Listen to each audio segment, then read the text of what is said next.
Hi, this is Dennis with Second Chance Tackle. I have the opportunity to work on what I consider one of the better reels ever made. This is a Daiwa. It's the Gold Series number 6.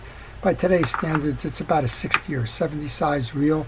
It's ideal for the surf, for casting, for drop fishing from boats, deep lakes, and the like. This one is, well, it's lost its badging, but other than that, it's still a beauty. It rose by any other name, right? We're going to show you how to take this reel apart, how to service it, how to keep it fishing for a long time to come. This reel is a recent flea market find of mine, and well, it came along with a 7-foot pole, and I have a grandson that I'm going to go take deep sea fishing, and well, it's going to be his after the service is complete. We're going to start by taking off the exterior pieces and parts. That starts with removing the handle. When I remove the handle, I like to just put the screw right back in that handle, and when I remove my pieces and parts, I like to put them into a parts tray to keep them so that I know where they are when it comes time to service it. There's only one defect on the reel other than the missing badges, and that's a minor chip in the reel arm. This one has got enough on it that you can mount that into the pole. And another reason, I guess, that if it goes overboard, I won't worry too much if my grandson drops it. Of course, he's not going to drop it, but you never know. All right, we remove the top adjuster knob so that we can remove the spool. Underneath the spool, there is a line shim, and we can see underneath that there is some evidence that this has been used in a sandy situation. There's some sand here. So we're going to take off the shim guide and the click ring underneath it. That click ring underneath it is there for a noisemaker. When your spool is letting line out, this little tag here is going to rub against that click mechanism, and it's going to make a little noise letting you know that the drag is letting line out. Well, this is an example of a reel that can be found at a flea market. You're never quite sure of the history of them. This one, well, it hasn't been serviced in a while. You can tell that by the dried grease. And if you do go ahead and purchase flea market or yard sale reels or the like, and you can't get the story, even if you can get the story sometimes, because you never know quite what the story is, it doesn't hurt. That's probably your best practice, just to go home and take it and service it and not worry about it. This reel, when you turn the reel, turns free and easy. So you might want to conclude that you know, it's good, just throw a line on it and take it fishing. Well, over time you learn that you might miss the fish of a lifetime because something broke inside that could have easily been prevented from breaking. All right, that spool is done. We'll show you how to service the top drags in a little bit. This click ratchet should pull off. Not quite sure. If it doesn't, we'll bring it up the other way. Yeah, we'll bring it up out of the from below. All right. If you're never sure of whether a part is designed to come off that way, best to just try an alternate approach. There's 3 screws that are holding the side plate in, and while I'm removing those screws, I want to encourage you to subscribe to my channel. If you do subscribe to my channel, please use that notification button. I work on all kinds of fishing reels, not just well, deep sea spinning reels. That's today's project, but I work on all kinds. And if you don't see one that you like here, you might see one in the future. This has a metal case to it, metal case, and looks like, I think this is a bearing. I think this is a 3-bearing reel. I think it is. It's just got some little grease on it. Yeah, this is a shielded bearing. When I take that off, I'm going to do a little bit of oiling on that. I oil my bearings. Do the oil, put that into my case. This is the metal case here. And the GS means Gold Series. It was one up from the Silver Series Daiwas at the time. And those are got some very popular reels in it. The 7000C is one of the classics. All right, well, we said we would get that axle shaft out a different way. We're removing the tie down in the crosswind block. Now we should be able to pull up and out on that.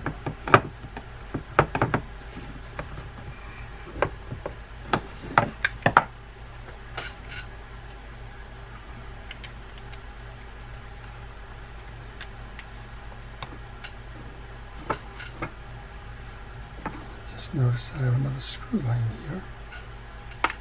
That's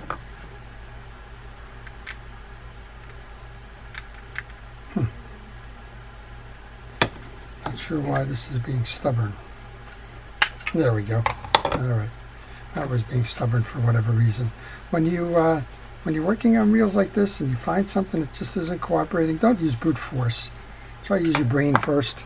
See if there isn't something that you can decipher from that says there might be something catching or otherwise. And take a moment, take a deep breath. Don't force anything. If you force something, sometimes that just breaks and then you're out of luck, particularly on an older reel like this. All right, I think we have a minor crack here.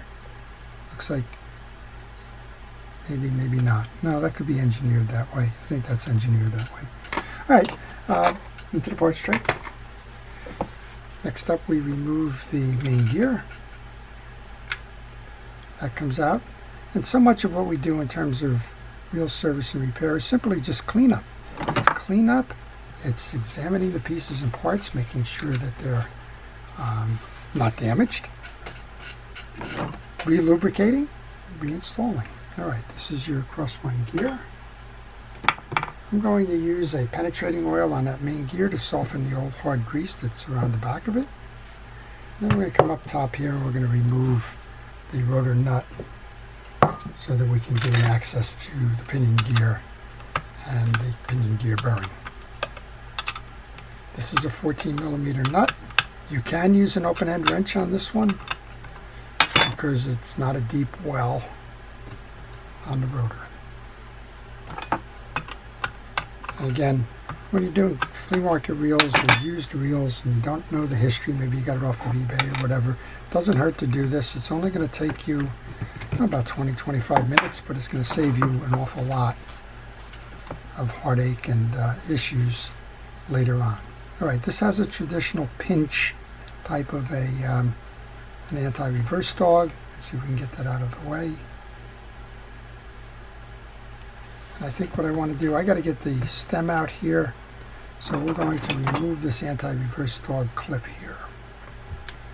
That's held in place by a screw that holds the dog with the finger, and that finger is a split finger assembly that goes high and low on this click ratchet here.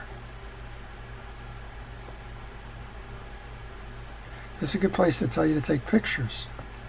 If you're working on a reel and you're not familiar with it or you haven't seen that reel in a while, take the pictures. That's going to tell you the setup. Take the cog off.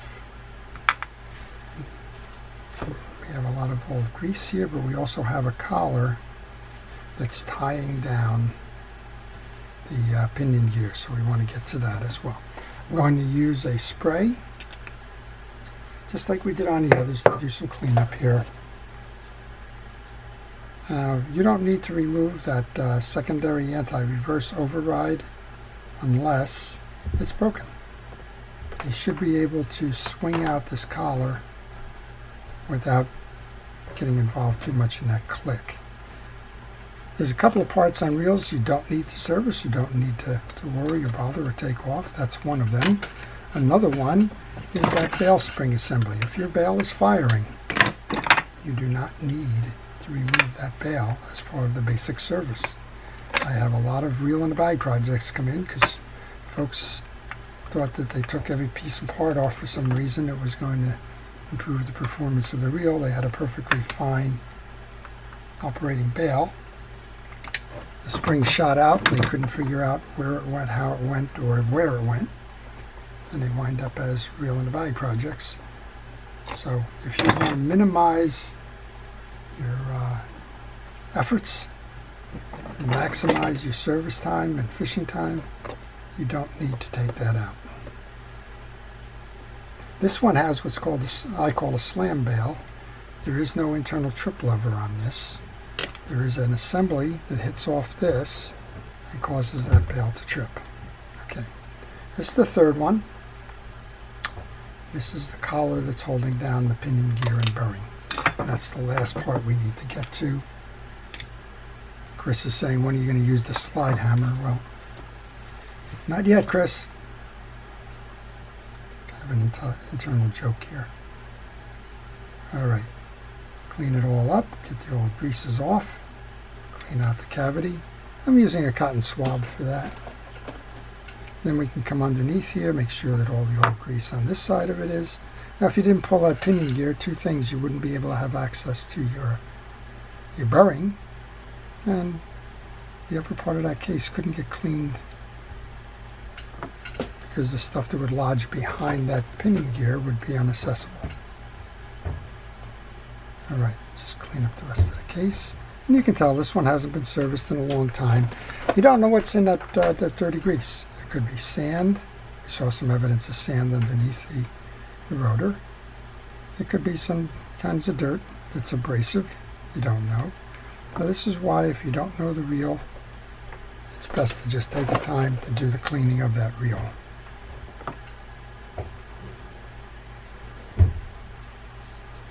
All right, I think we pretty much got that. Just another quick little spray here to tidy up. And again, a lot of the cleaning, the inspection, the lubrication is what the service is all about.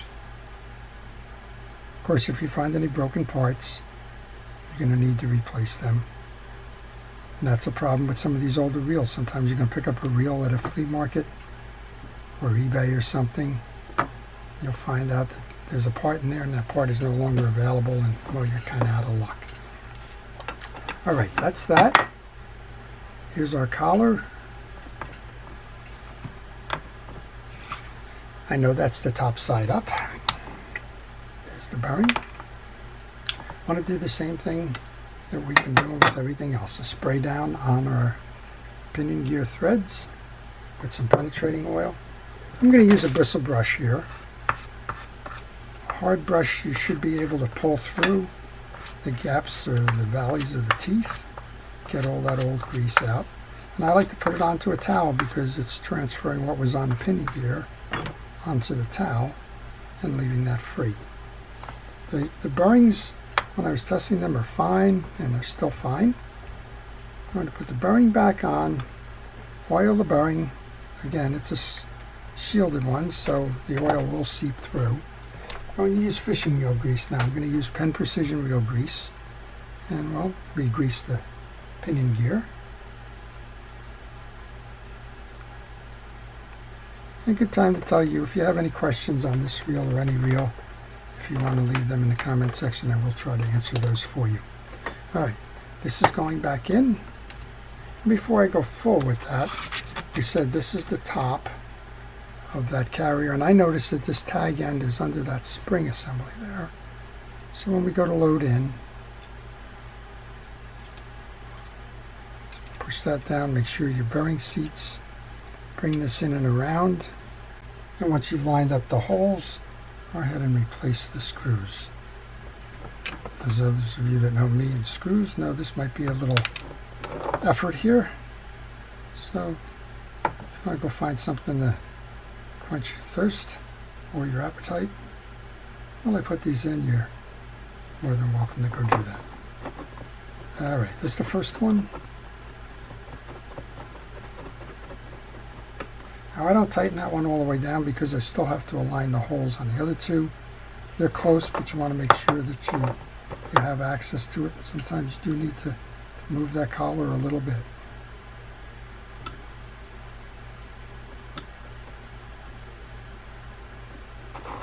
So this one uses the classic oscillation gear and crosswind block. Some of the earlier Daiwas used the crosswind arm and a pivot. So this is kind of one step up from that. Overall, it is the Gold series. It was one better. I believe it has one more bearing than the Silver series, but I'm going to have to go check my facts on that one. Okay, that's all done now. I need to clean up this anti-reverse dog. Whoever had the grease decided that this was a good place to put grease. I'm not sure it's effective. This is how your anti-reverse dog will sit. You'll take your two fingers from that collar, and then you're going to match the beak into the slot here. Going to put that over, and now we're aiming for this hole with the dog.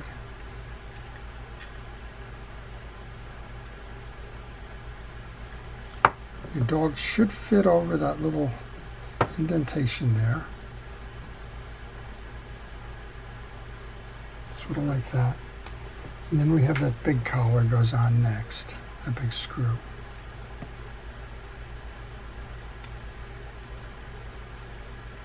I'll get that started by hand. Now this has a shoulder on it, this screw, that has to merge into the hole in the anti-reverse dog. So make sure that it merges in and doesn't trap the dog on that shoulder. Now you can test it, spring it as if you're going forward, and then bring it back.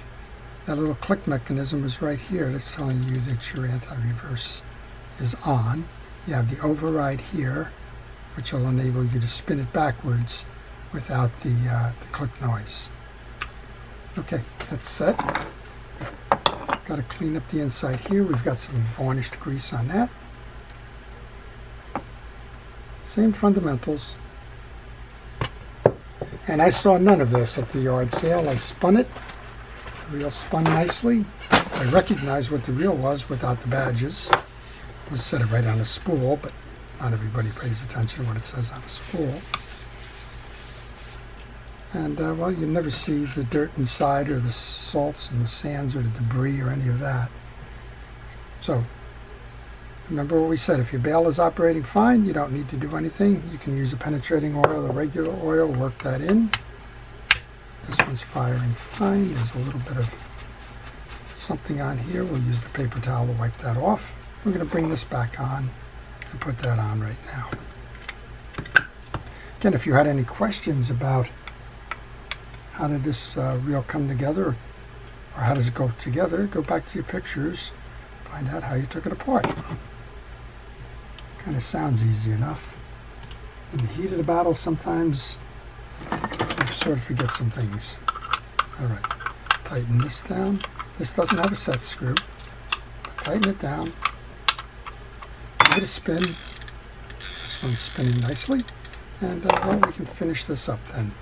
We've been letting that penetrating oil sink in. Now we can remove the oil grease that's been thrown off the main gear. I think I'm J&J's best customer here when it comes to Q-tips. And I can say Q-tips, these actually are Q-tips, but cotton swabs, you know what I mean.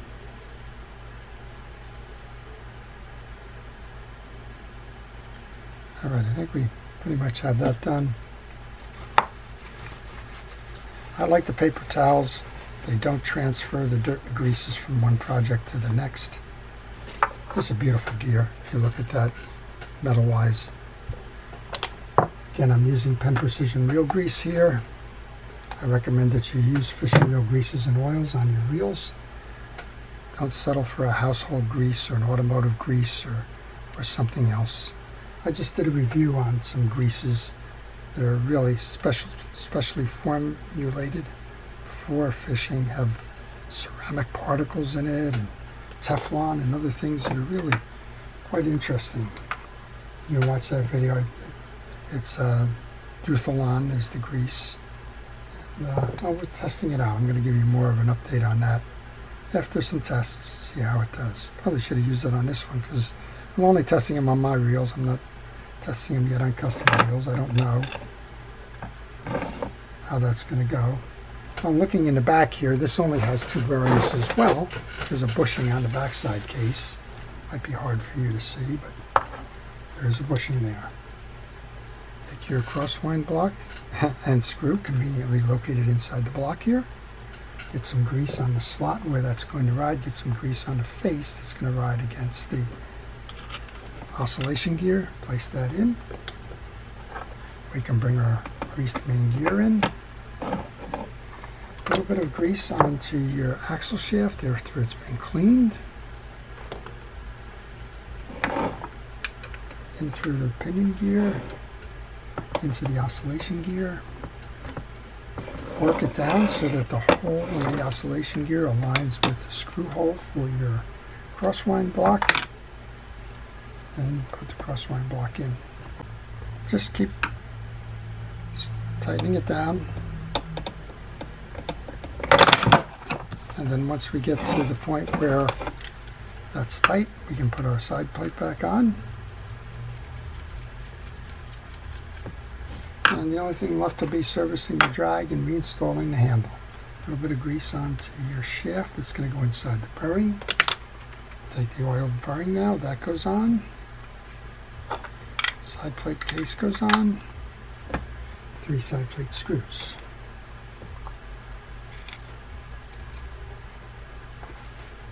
Now these have the Phillips head slots to them. Number 2 Phillips head driver seems to be fine for this. Okay, so what have we done so far? Well, we learned that if you pick up a reel at a yard sale, which this one was, or a flea market find, or what have you, make sure that you take it apart. If you don't know the history of the reel, regardless of how good or it sounds or looks like or whatever, don't trust just because it's been cleaned up externally that it's been serviced recently. When you look at what you find at yard sales and flea markets, generally it's somebody wanting to sell off the equipment because, well, it hasn't been used in quite some time. Occasionally you'll find a person that upgraded to a new fancy reel or something, just doesn't have a use for a standby. But for the most part, what you're going to find is something that's sat on the sidelines kind of screaming, "Put me in, coach." And well, it's a little rusty, needs a little work. All right, the handle's back on. We'll show you how to service the drag washers. We'll put it back together for a final test. We'll see how we did. I think my grandson's going to enjoy this one. All right.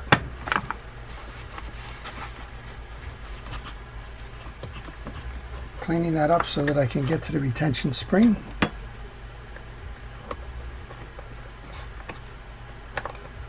Retention spring is a 5-sided spring that fits in a groove inside of your spool.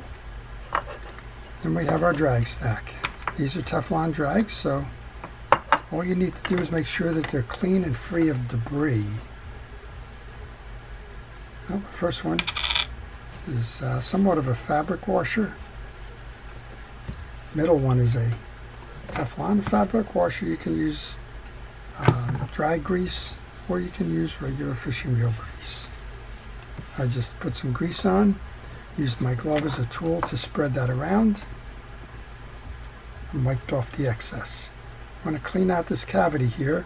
One of the issues with top drag fishing reels is that the water comes off the line and hits this bowl, and then well, it settles inside the drag cavity, and if it's bringing in salts and sands and the like, it does create performance issues and eventually wear and tear on the drags.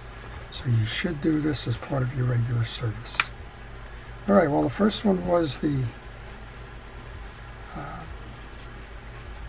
keyed washer. That's a round outside with a D-shaped interior. And we put the Teflon washer in, and the second one is the eared washer that always goes in the middle. It's got a round center and 2 points on it. That's your third drag washer. Clean this up again. This is the keyed or the D-shaped washer, goes on top. Then our ring. Start on one side, hold it in, bring it around, and make sure that it rests in that slot inside the spool. Next up then, we want to set the spool.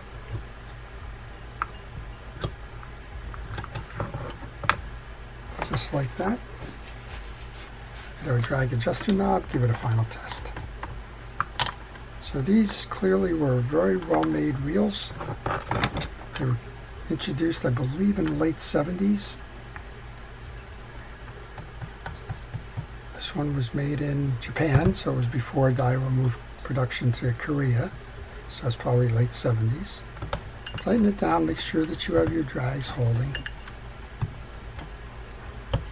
There we go, and then back it off. And let's just give it a final test here.